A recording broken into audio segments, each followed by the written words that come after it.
ಎಲ್ಲರಿಗೂ ನಮಸ್ಕಾರ. ಸಬಿ ರುಚಿಗೆ ಸ್ವಾಗತ. ನಾನಿವತ್ತು ಡ್ರೈ ರಸಗುಲ್ಲ ಮಾಡ್ತಾಯಿದ್ದೀನಿ. ತುಂಬಾ ಚೆನ್ನಾಗಿರುತ್ತೆ ಇದು. ಈ ರಸಗುಲ್ಲವನ್ನು ನೋಡ್ತಾ ಇದ್ದರೆ ನಿಮಗೆ ನೀವು ಬಾಲ್ಯದಲ್ಲಿ ತಿಂದಿರುವ ರಸಗುಲ್ಲ ನಿಮಗೆ ನೆನಪು ಬರ್ತಾ ಇರ್ಬೋದಲ್ವ. ತುಂಬಾ ಚೆನ್ನಾಗಿರುತ್ತೆ. ತುಂಬಾ ಈಸಿಯಾಗಿ ನಾವು ಇದನ್ನು ಮಾಡ್ಕೋಬೋದು. ನೋಡಿ, ಈ ರಸಗುಲ್ಲ ಮೇಲ್ಗಡೆ ಗಟ್ಟಿ ಇರುತ್ತೆ, ಒಳಗಡೆ ಜ್ಯೂಸಿ ಆಗಿರುತ್ತೆ. ಒಂದು ಮುರಿದು ತೋರಿಸ್ತಾ ಇದ್ದೀನಿ ನೋಡಿ ನಾನು. ನೋಡಿ ಇದು ಎಷ್ಟು ಚೆನ್ನಾಗಿ ಬಂದಿದೆ ಅಂತ. ಇದನ್ನು ನಾವು ಈಸಿಯಾಗಿ ಮನೆಯಲ್ಲೇ ಮಾಡ್ಕೋಬೋದು. ಬನ್ನಿ ಇದು ಹೇಗೆ ಮಾಡೋದು ಅಂತ ನೋಡೋಣ. ಅದಕ್ಕಿಂತ ಮುಂಚೆ ನೀವು ನಮ್ಮ ಚಾನಲ್ಗೆ ಹೊಸಬರಾಗಿದ್ದರೆ ಇವಾಗಲೇ ನೀವು ಸಬ್ಸ್ಕ್ರೈಬ್ ಮಾಡಿ, ಪಕ್ಕದಲ್ಲಿರುವ ಬೆಲ್ ಐಕನನ್ನು ಕೂಡ ಪ್ರೆಸ್ ಮಾಡಿ. ಅದು ಹೇಗೆ ಮಾಡೋದು ಅಂತ ನೋಡೋಣ. ಮೊದಲನೇದಾಗಿ ನಾನಿಲ್ಲಿ 1 ಕಪ್ ಆಗುವಷ್ಟು ಅಕ್ಕಿ ತಗೊಂಡಿದ್ದೀನಿ. 1/4 ಕಪ್ಪು ಉದ್ದಿನಬೇಳೆ ತಗೊಂಡಿದ್ದೀನಿ. ನಾನಿಲ್ಲಿ ಅಕ್ಕಿ ಮತ್ತು ಉದ್ದಿನಬೇಳೆಯನ್ನು ಜೊತೆಗೆ ಚೆನ್ನಾಗಿ ತೊಳೆದು ಒಂದು 4 ರಿಂದ 5 ಗಂಟೆ ಚೆನ್ನಾಗಿ ನೆನೆ ಹಾಕಿ ಇಟ್ಕೊಂಡಿದ್ದೀನಿ. ನೆನೆದಿರುವಂಥ ಅಕ್ಕಿ ಉದ್ದಿನಬೇಳೆಯನ್ನು ಒಂದು ಮಿಕ್ಸಿ ಜಾರಿಗೆ ಹಾಕ್ಕೊಂಡು ಇದನ್ನು ನುಣ್ಣಗೆ ಗ್ರೈಂಡ್ ಮಾಡ್ಕೊಳ್ಳೋಣ. ಗ್ರೈಂಡ್ ಮಾಡ್ಕೋಬೇಕಾದ್ರೆ ಒಂದು ಸ್ವಲ್ಪ ನೀರನ್ನು ಹಾಕ್ಕೊಂಡ್ರೆ ಸಾಕು, ಜಾಸ್ತಿ ನೀರನ್ನು ಹಾಕ್ಕೋಬೇಡಿ. ಸ್ವಲ್ಪ ಗಟ್ಟಿಗೇ ನಾವು ಇದನ್ನು ಗ್ರೈಂಡ್ ಮಾಡ್ಕೋಬೇಕು.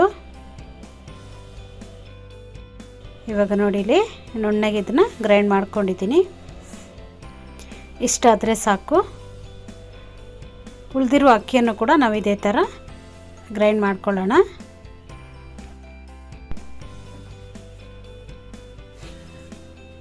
ಇವಾಗ ನೋಡಿ, ಎಲ್ಲ ಅಕ್ಕಿಯನ್ನು ನಾನು ನುಣ್ಣಗೆ ಗ್ರೈಂಡ್ ಮಾಡ್ಕೊಂಡಿದ್ದೀನಿ. ಗ್ರೈಂಡ್ ಮಾಡಿ ಇಟ್ಕೊಂಡಿರುವಂಥ ಈ ಅಕ್ಕಿಗೆ ರುಚಿಗೆ ತಕ್ಕಷ್ಟು ಉಪ್ಪನ್ನು ಸೇರಿಸ್ಕೊಳ್ಳೋಣ. ಒಂದು ಸ್ವಲ್ಪ ಸೋಡಾ ಕೂಡ ಹಾಕ್ಕೋಬೇಕು. ಇಲ್ಲಿ ನಾನು ಫುಡ್ ಕಲರ್ ಒಂದು ಸ್ವಲ್ಪ ಹಾಕ್ಕೊಳ್ತಾ ಇದ್ದೀನಿ. ಹಾಕ್ಕೊಂಡಿದ್ದನ್ನು ಚೆನ್ನಾಗಿ ಕಲಿಸ್ಕೊಳ್ಳೋಣ. ಫುಡ್ ಕಲರ್ ಬೇಡ ಅಂದರೆ ನೀವು ಹಾಗೆ ಕೂಡ ಮಾಡ್ಕೋಬೋದು. ಚೆನ್ನಾಗಿ ಇದನ್ನು ಕಲಿಸ್ಕೋಬೇಕು ಎಲ್ಲವನ್ನು ಹಾಕ್ಕೊಂಡು. ನೋಡಿ, ಇಲ್ಲಿ ನಾನು ಚೆನ್ನಾಗಿ ಕಲಿಸ್ಕೊಳ್ತಾ ಇದ್ದೀನಿ.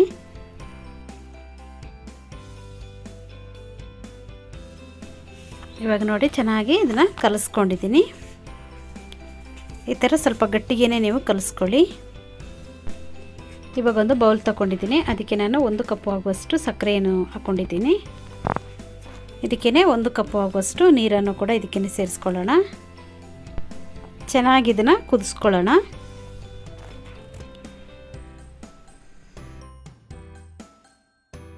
ನೋಡಿ, ಇವಾಗ ಚೆನ್ನಾಗಿ ಕುದೀತಾ ಇದೆ. ಇವಾಗ ನೋಡಿ, ಸಕ್ಕರೆ ನೀರಲ್ಲಿ ರೆಡಿಯಾಗಿದೆ ನೋಡಿ. ಸಾಕಿದಿಷ್ಟು ಕುದಿ ಬಂದರೆ ಒಂದು ಬಾಣಲಿ ಇಟ್ಕೊಂಡಿದ್ದೀನಿ. ಬಾಣಲಿ ಚೆನ್ನಾಗಿ ಬಿಸಿಯಾಗಿದೆ. ಇದಕ್ಕೆ ಕರೀಲಿಕ್ಕೆ ಬೇಕಾದಷ್ಟು ಎಣ್ಣೆಯನ್ನು ಹಾಕ್ಕೊಂಡು ಚೆನ್ನಾಗಿ ಬಿಸಿ ಮಾಡಿ ಇಟ್ಕೊಳ್ಳೋಣ. ಇಲ್ಲಿ ಹಿಟ್ಟು ಕೂಡ ರೆಡಿಯಾಗಿದೆ ನೋಡಿ. ಇಲ್ಲಿ ಎಣ್ಣೆ ನಮಗೆ ತುಂಬ ಬಿಸಿ ಆಗೋದು ಬೇಡ. ಇವಾಗ ಸ್ವಲ್ಪ ಎಣ್ಣೆ ಬಿಸಿಯಾಗಿದೆ ನೋಡಿ. ಇವಾಗ ನಾವು ಚಿಕ್ಕ ಚಿಕ್ಕ ಉಂಡೆಗಳನ್ನಾಗಿ ಹಾಕ್ಕೊಂಡ್ರೆ ಸಾಕು. ಇಷ್ಟಕ್ಕಾದರೆ ಸಾಕು ಎಣ್ಣೆ. ಎಲ್ಲವನ್ನು ಇದೇ ಥರ ನಾವು ಹಾಕ್ಕೊಳ್ಳೋಣ. ನೋಡಿ, ಎಲ್ಲವನ್ನು ಹಾಕ್ಕೊಂಡಿದ್ದೀನಿ. ಇವಾಗ ಇದನ್ನು ಎರಡೂ ಸೈಡು ಚೆನ್ನಾಗಿ ಫ್ರೈ ಮಾಡ್ಕೋಬೇಕು. ಇದು ಕಲರೆಲ್ಲ ಚೇಂಜ್ ಆಗುತ್ತೆ, ಅಷ್ಟರವರೆಗೆ ನಾವು ಇದನ್ನು ಫ್ರೈ ಮಾಡ್ಕೊಳ್ಳೋಣ. ಇವಾಗ ನೋಡಿ, ಒಳ್ಳೆ ಕಲರ್ ಬಂದಿದೆ, ಚೆನ್ನಾಗಿದ್ದು ಬೆಂದಿದೆ. ಇವಾಗ ಇದನ್ನೆಲ್ಲ ತೆಕ್ಕೊಂಬಿಡೋಣ. ಇದೇ ಥರ ನಾವು ಎಲ್ಲ ಹಿಟ್ಟನ್ನು ಫ್ರೈ ಮಾಡಿ ತೆಗೆದಿಟ್ಕೊಂಬಿಡೋಣ. ಇವಾಗ ನಾವು ಸಕ್ಕರೆ ನೀರನ್ನು ರೆಡಿ ಮಾಡಿ ಇಟ್ಕೊಂಡಿದ್ದೀವಲ್ಲ, ಅದಕ್ಕೇ 1 ಸ್ಪೂನ್ ಆಗುವಷ್ಟು ಜೇನುತುಪ್ಪವನ್ನು ಹಾಕ್ಕೊಳ್ಳೋಣ. ಜೇನುತುಪ್ಪವನ್ನು ಹಾಕ್ಕೊಂಡು ಚೆನ್ನಾಗಿದ್ದನ್ನು ಮಿಕ್ಸ್ ಮಾಡ್ಕೋಬೇಕು. ನೋಡಿ, ಇಲ್ಲಿ ಚೆನ್ನಾಗಿ ಮಿಕ್ಸ್ ಮಾಡ್ಕೊಂಡಿದ್ದೀನಿ.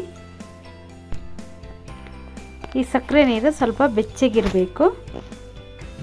ಇವಾಗ ನಾವು ಫ್ರೈ ಮಾಡಿ ಇಟ್ಕೊಂಡಿದ್ದೀವಲ್ಲ ರಸಗುಲ್ಲ ಇದೆ ನೋಡಿ, ಇದು ಗಟ್ಟಿ ಇದೆ. ಇವಾಗ ನಾವು ಬೆಚ್ಚಗಿರುವ ಸಕ್ಕರೆ ನೀರಿದೆಯಲ್ಲ ಅದನ್ನು ಹಾಕ್ಕೊಳ್ಳೋಣ. ಮೇಲ್ಗಡೆಯಿಂದ ಈ ಥರ ನೀಟಾಗಿ ಹಾಕ್ಕೋಬೇಕು. ಹಾಕ್ಕೊಂಡಿದ್ದನ್ನೊಮ್ಮೆ ಚೆನ್ನಾಗಿ ಮಿಕ್ಸ್ ಮಾಡ್ಕೊಳ್ಬೇಕು. ನೋಡಿ, ಇಲ್ಲಿ ಚೆನ್ನಾಗಿ ನಾನು ಮಿಕ್ಸ್ ಮಾಡ್ಕೊಳ್ತಾ ಇದ್ದೀನಿ. ಚೆನ್ನಾಗಿ ಇದನ್ನು ಮಿಕ್ಸ್ ಮಾಡಿಕೊಂಡು ಒಂದು 10 ನಿಮಿಷ ಇದನ್ನು ಹೀಗೆ ಇಟ್ಬಿಟ್ಟು ಬಿಡೋಣ. ಮುಚ್ಚಳ ಮುಚ್ಚಿ ಇಟ್ಬಿಡಬೇಕು. ಇವಾಗ ಒಂದು 10 ನಿಮಿಷ ಆಗಿದ್ದೆ ನೋಡಿ. ಚೆನ್ನಾಗಿಲ್ಲಿ ಸಕ್ಕರೆ ನೀರು ಹೀರ್ಕೊಂಡಿದೆ ನೋಡಿ. ಇವಾಗ ಇದನ್ನೊಮ್ಮೆ ಚೆನ್ನಾಗಿ ಮಿಕ್ಸ್ ಮಾಡಿಕೊಂಡು ಇವಾಗ ನಾವು ಈ ರಸಗುಲ್ಲವನ್ನು ಈ ಸಕ್ಕರೆ ಪುಡಿಯಲ್ಲಿ ಚೆನ್ನಾಗಿ ಒಂದು ಕೋಟಿಂಗ್ ಮಾಡಿ ಇಟ್ಕೊಳ್ಳೋಣ. ಈ ಥರ ನೀವು ಮಾಡ್ಕೊಂಡು ಬೇಕಾದರೂ ತಿನ್ಬೋದು, ಇಲ್ಲಾಂದರೆ ನೀವು ಹಾಗೆ ಕೂಡ ತಿನ್ಕೋಬೋದು. ನೋಡಿ, ಇದು ನೋಡೋಕ್ಕೆ ತುಂಬಾ ಚೆನ್ನಾಗಿರುತ್ತೆ, ತಿನ್ನೋಕ್ಕೂ ಚೆನ್ನಾಗಿರುತ್ತೆ. ನೋಡಿದ್ರಲ್ಲ ಎಷ್ಟು ಈಸಿಯಾಗಿ ನಾವು ಈ ಡ್ರೈ ರಸಗುಲ್ಲನ ಮಾಡ್ಕೋಬೋದು ಅಂತ. ಈ ವಿಡಿಯೋ ನಿಮಗೆ ಇಷ್ಟ ಆದರೆ ಲೈಕ್ ಮಾಡಿ, ಶೇರ್ ಮಾಡಿ, ಸಬ್ಸ್ಕ್ರೈಬ್ ಮಾಡಿ. ವಿಡಿಯೋ ನೋಡಿದ್ದಕ್ಕಾಗಿ ಧನ್ಯವಾದಗಳು. ನಾನು ಸಬಿ.